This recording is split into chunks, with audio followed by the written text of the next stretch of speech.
বানাকান্তৰ প্ৰতি সহায়ৰ হাত, মৰমৰ মাত। ৰাজ্যৰ পাণ্ডে পাণ্ডে মাৰ বান্ধি ওলাইছে ৰাইজ।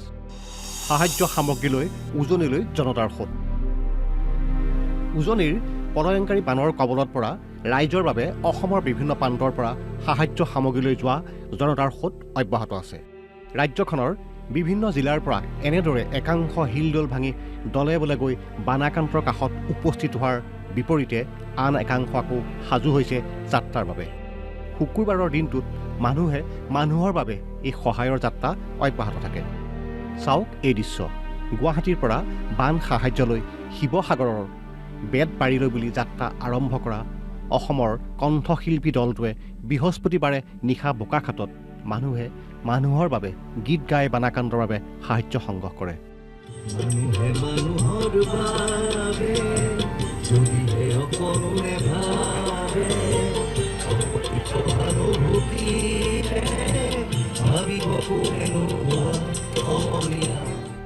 শিল্পী অনুপম শইকীয়া, কল্লোল বৰঠাকুৰ, সাজন নায়ক, ৰূপম ভূঞাৰ নেতৃত্বত যোৱা কণ্ঠশিল্পী দলটিয়ে উজনিৰ বানাকান্তসকলৰ বাবে সহায়ৰ হাত আগবঢ়াবলৈ সকলোৰে প্ৰতি আহ্বান জনায়।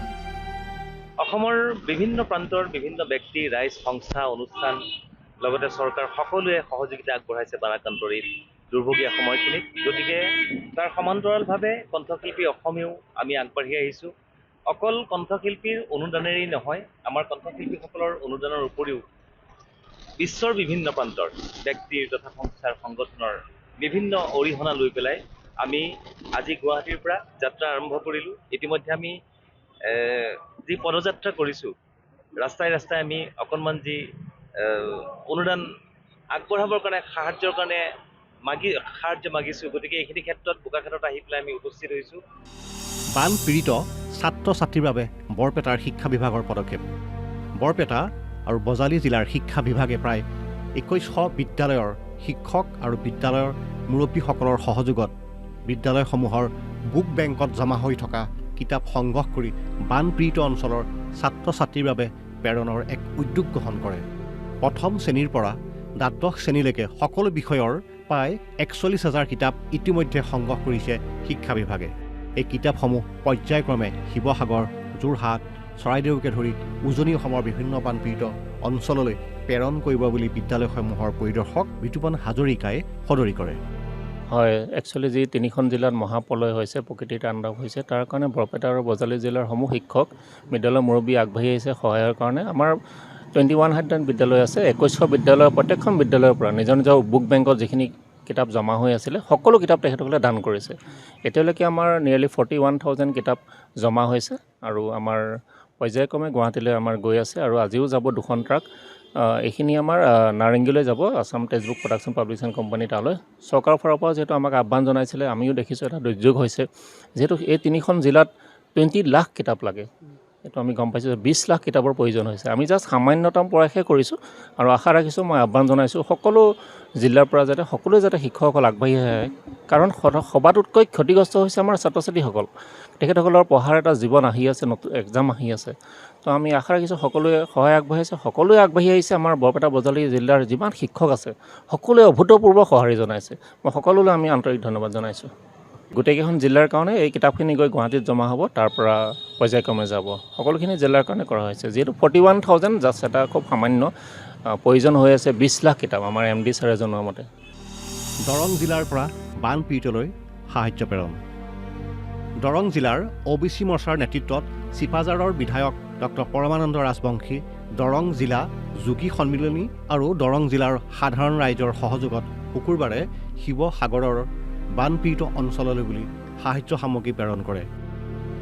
উজনি অসমৰ 3খন জিলা, বিশেষকৈ চৰাইদেউ, নাজিৰা আৰু যোৰহাট জিলাত যি প্ৰলয়ংকাৰী বানপানী হৈ গ'ল, তাত যি বিস্তৰ ক্ষতিসাধন হ'ল, জীৱনত পূৰণ কৰিব নোৱাৰা যিখন ক্ষতি হ'ল, তাৰে আমি সমভাগী হ'বলৈ সৌদ চিপাঝাৰবাসী ৰাইজৰ লগতে চিপাঝাৰ বিধানসভা সমষ্টিৰ সন্মানীয় বিধায়ক পৰমানন্দ ৰাজবংশী ডাঙৰীয়াৰ সহযোগত, দৰং জিলা নাথযোগী সন্মিলনীৰ সহযোগ আৰু দৰং জিলা OBC মৰ্চাৰ সহযোগত আমি এই বানপীড়িত মহাপ্ৰলয়কাৰী যি বান হ'ল, এই বানৰ দুৰ্ঘটনাত যি হ'ল, সেই মানুহখিনিক সহায়ৰ হাত আগবঢ়াবলৈ আমি সৌদ দৰং নাথযোগী সন্মিলন OBC মৰ্চা দৰং জিলা আৰু চিপাঝাৰ সমষ্টিৰ সন্মানীয় বিধায়ক মাননীয় পৰমানন্দ ৰাজবংশীৰ একান্ত প্ৰচেষ্টাত আজি এই আত্মজনক সহায় কৰিবলৈ আমি কিছু পৰিমাণে খাদ্যবস্তু ফিনাইল ব্লিচিং পাউডাৰ পানী আৰু লগতে আৰু বহুত বস্তু বস্ত্ৰকে আদি কৰি চাবোন কাপোৰ ধোৱাৰ চাবোন কাপোৰ কানি আমি পঠাবলৈ সিদ্ধান্ত লৈছোঁ। আমাৰ ইয়াত নাথযোগী সন্মিলনৰ মানুহ আছে, OBC মৰ্চাৰ জিলা সম্পাদক হীৰকজ্যোতি নাথ, সকলোৱে মিলি আজি আমি শিৱসাগৰলৈ ৰওনা দিম। বানাকান্তৰ এলেকাত ডিব্ৰুগড়ৰ চিকিৎসক দলৰ সেৱা। শিৱসাগৰকে ধৰি 3 জিলাত বানপানীৰ সমস্যা লাহে লাহে নাইকিয়া হোৱাত এতিয়া বিভিন্ন ৰোগে দেখা দিছে বানপীড়িত ৰাইজৰ মাজত। বিশেষকৈ জ্বৰ, কাহ, খজুৱতি আদিত আক্ৰান্ত হৈছে ৰাইজ। এনে সমস্যা সমাধান কৰিবলৈ ৰাইজৰ কাষত থিয় দিছেহি ডিব্ৰুগড় জিলাৰ ভ্ৰাম্যমাণ চিকিৎসকৰ এটি দল। আৰম্ভ কৰিছে এনেদৰে চিকিৎসা সেৱা। আমাৰ ইয়াত যিখন গাঁও, গোটেই গাঁওখন চিৰিংগাঁও যিটো আমাৰ আৰ্মছ হয় তাৰ আণ্ডাৰত আমাৰ ইয়াত 4খন গাঁও আছে। 4খন গাঁৱে একচুৱেলি ব্লাডত এফেক্টেড হৈছে আৰু প্ৰতি ঘৰৰ মানুহৰ ঘৰতে মানে পানী সোমাইছে। জামিয়া অসম দাৰুল হাদিছ জয়নগৰ মাদ্ৰাছাৰ সাহায্য সংঘ উজনিৰ বানাকান্তক সহায় কৰিবলৈ সাজু হৈছে হোজাই জিলাৰ জয়ানগৰস্থিত উত্তৰ পূব ভাৰতৰ সৰ্ববৃহৎ ইছলামিক শিক্ষা প্ৰতিষ্ঠান জামিয়া অসম দাৰুল হাদিছ জয়নগৰ মাদ্ৰাছা কৰ্তৃপক্ষ আৰু ছাত্ৰসকলে বানাকান্ত জিলা 3খনত প্ৰথম পৰ্যায়ত 5 লক্ষাধিক টকাৰ অত্যাৱশ্যকীয় সা সামগ্ৰীৰ বিতৰণৰ লক্ষ্য লৈ যোৱা নিশাই ৰাওনা হয়। উজনি অসমত যিসকল মানুহ বানাক্ৰান্ত হৈছে সেইখিনি মানুহৰ সহায়ৰ কাৰণে এটা প্ৰস্তাৱ লৈছে। গতিকে আমি আমাৰ মাদ্ৰাছাৰ পুঁজিৰ পৰা এইখিনি পইচা, আপোনালোকৰো দাৰবৰংগৰীৰ পইচা, সেইখিনি মাদ্ৰাছাৰ পুঁজিৰ পৰা আমি 5 লাখ টকাৰ এটা অনুদান লৈ যাবলৈ তাত আমি প্ৰস্তুতি গ্ৰহণ কৰিছোঁ। আমি তাত চেনি, ইয়াৰ পিছত আঁঠুৱা, বেড কভাৰ, গাৰু, ইয়াৰ পিছত মহ খেদা ঔষধ, এনেকুৱা আৰু 12টা আইটেম ল'বলৈ আমি ইচ্ছা লৈছোঁ আৰু সেইখিনি লৈ আমি আজি যাম আৰু আশা কৰিছোঁ যে যিসকল মানুহ বানাক্ৰান্ত হৈছে তেওঁলোকক যদি আমি এটা সহায় কৰোঁ তেনেহ'লে আল্লাহ আমালোকক হয়তো নেক সৱাব দিব। হাজোৰ এদল যুৱকৰ পদক্ষেপ।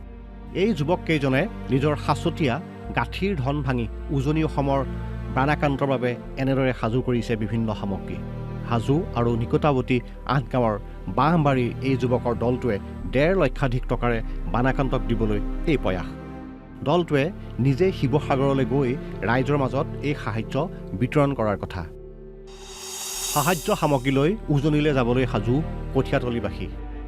উজনি অসমৰ বানাকান্তক কিছু সকাহ দিবৰ বাবে নগাঁও জিলাৰ বিভিন্ন দল সংগঠনৰ সহযোগত প্ৰয়োজনীয় সা সামগ্ৰীৰে সাজু হৈছে কঠীয়াতলীবাসী।